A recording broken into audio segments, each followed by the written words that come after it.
नमस्कार, मैं हूं Pankaj Matpal, certified financial planner और आज मैं लेकर आया हूं आपके कुछ सवालों के जवाब। तो शुरू करते हैं, सवाल जवाब का सिलसिला लेते हैं। पहला सवाल जो पूछा है संतोष प्रसाद ने। संतोष का कहना है कि उनकी 2 साल की बेटी है और वो उसकी मैरिज के लिए इन्वेस्टमेंट करना चाहते हैं। उन्होंने स्कीम जो सिलेक्ट की है वो है SBI magnum children benefit scheme investment plan, और वो जानना चाहते हैं कि यदि वो 1,000 रुपये पर मंथ की SIP करें इस स्कीम में 20 सालों के लिए, तो ये स्कीम कैसी रहेगी। संतोष जी, ये SBI magnum children benefit investment plan एक अग्रेसिव हाइब्रिड फंड है, यानी कि ऐसी स्कीम जो इक्विटी और डेट दोनों ही तरह के एसेट क्लासेस में इन्वेस्ट करती हो। और क्योंकि ये अग्रेसिव हाइब्रिड फंड है तो मिनिमम 65% एलोकेशन, यानी कि स्कीम का जो टोटल असेट अंडर मैनेजमेंट होगा उसका मिनिमम 65% एलोकेशन इक्विटी और इक्विटी रिलेटेड इंस्ट्रूमेंट्स में होगा।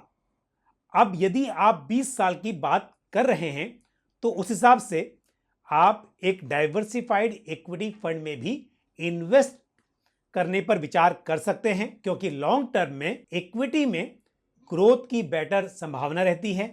तो यदि आप इक्विटी के उतार चढ़ाव को समझते हैं और उसमें इन्वेस्ट करने पर कंफर्टेबल हैं तो आप एक फ्लेक्सी कैप फंड या मल्टी कैप फंड में निवेश कर सकते हैं। लेकिन यदि आप चाहते हैं कि एसेट एलोकेशन मेंटेन रहे, यानी कि डेट और इक्विटी दोनों में निवेश हो ताकि पोर्टफोलियो को स्टेबिलिटी भी मिले और ग्रोथ की भी संभावना रहे, भले ही एक diversified equity oriented mutual fund के मुकाबले रिटर्न्स थोड़े कम हो लेकिन यहां पर स्टेबिलिटी बेहतर हो, तो ऐसे में ये स्कीम भी एक सही चॉइस हो सकती है। यदि मैं इस स्कीम की पास्ट परफॉर्मेंस की बात करूं तो सिंस इंसेप्शन, यानी कि 29 सितंबर 2020 जब ये स्कीम लॉन्च हुई थी, वहां से अब तक लगभग 2 इयर्स में स्कीम का कंपाउंडेड एनुअल ग्रोथ रेट 56% से अधिक का रहा है। लास्ट 1 ईयर की बात की जाए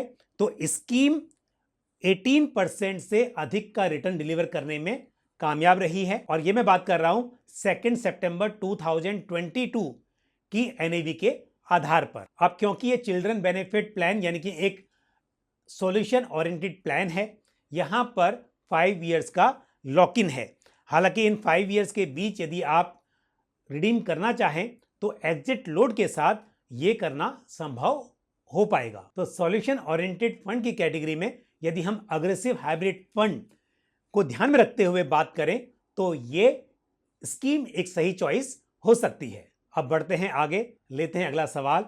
और एक्चुअली मैं अभी 2 सवाल यहां पर लूंगा क्योंकि दोनों सवाल एक ही तरह की स्कीम से संबंधित हैं। एक सवाल पूछा है मनोज प्रसाद ने।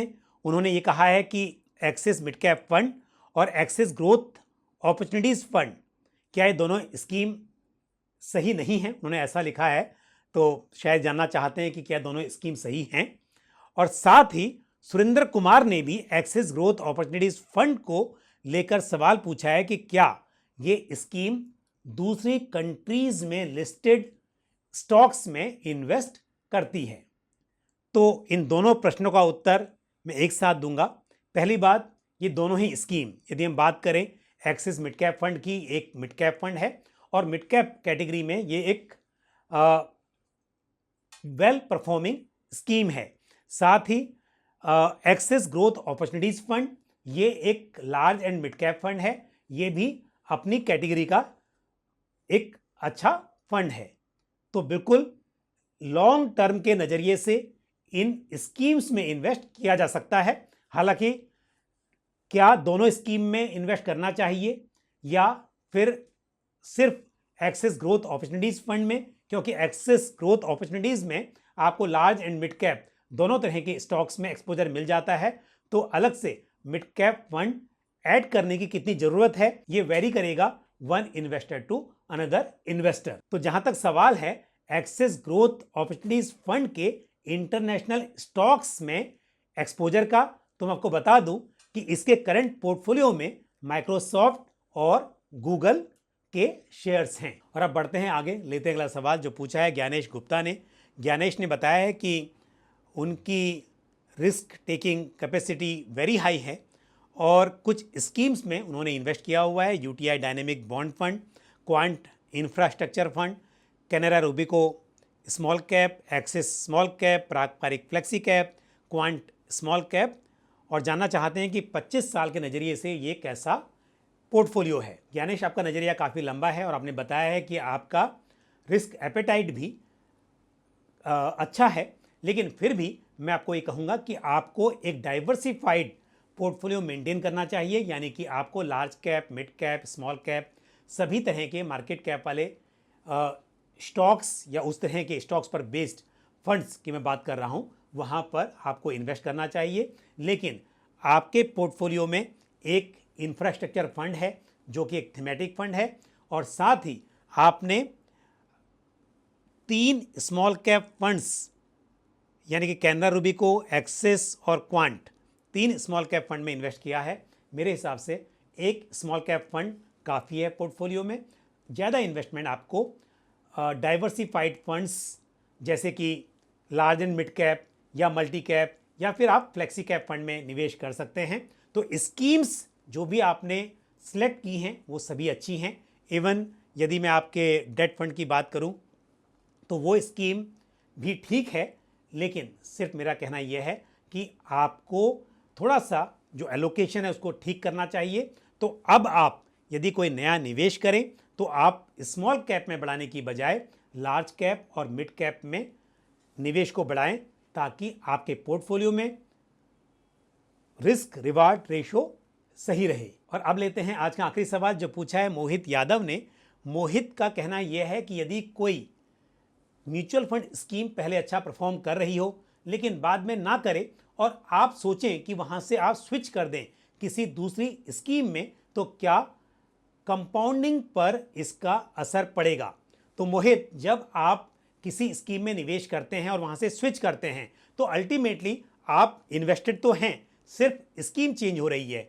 तो यहां पर कंपाउंडिंग पर कोई फर्क नहीं पड़ेगा। अल्टीमेटली आपने यदि 1 लाख रुपए इन्वेस्ट किए और फिर आपने उसे बीच में स्विच किया जिस वक्त वो 1,30,000 हो गए थे, और फिर नई स्कीम में वो ग्रो होते रहे और अल्टीमेटली वो 2 लाख बन गए, तो 1 लाख यदि बढ़ के 2 लाख हो गए हैं, चाहे वहां पर स्कीम चेंज हुई, लेकिन जब आप रिटर्न्स कैलकुलेट करेंगे तो वो तो इसी आधार पर करेंगे कि 1 लाख 2 लाख बन गए हैं, चाहे वो एक स्कीम में ही इन्वेस्टेड रहने पर बने हों या फिर स्कीम चेंज करने से ये ग्रोथ हुई हो।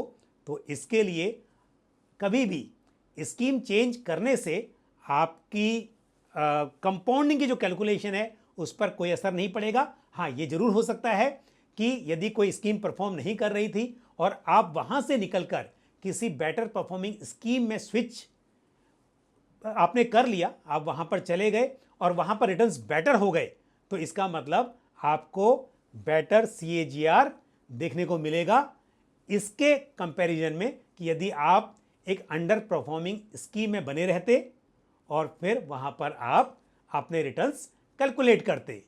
तो मेरे हिसाब से किसी भी निवेशक को यदि कोई स्कीम लंबे समय तक सही परफॉर्म ना करे और वहां पर फंड मैनेजर कोई बदलाव भी ना कर रहे हों जिसकी वजह से ये संभव हो पाए कि आने वाले समय में वो स्कीम बेहतर परफॉर्म करेगी, तो फिर उस स्कीम से किसी दूसरी बेटर परफॉर्मिंग स्कीम में स्विच करना एक सही डिसीजन होगा। तो मुझे उम्मीद है जिन सवालों के मैंने आज उत्तर दिए या जो जानकारी आज शेयर की वो सभी आपको ठीक से समझ में आई होगी। कोई आपका सवाल हो या कोई सुझाव हो तो आप कमेंट बॉक्स में पोस्ट कर दें। आज के लिए बस इतना ही, अगले वीडियो में फिर आपसे मुलाकात होगी। थैंक यू, जय हिंद। म्यूचुअल फंड निवेश बाजार जोखिमों के अधीन है।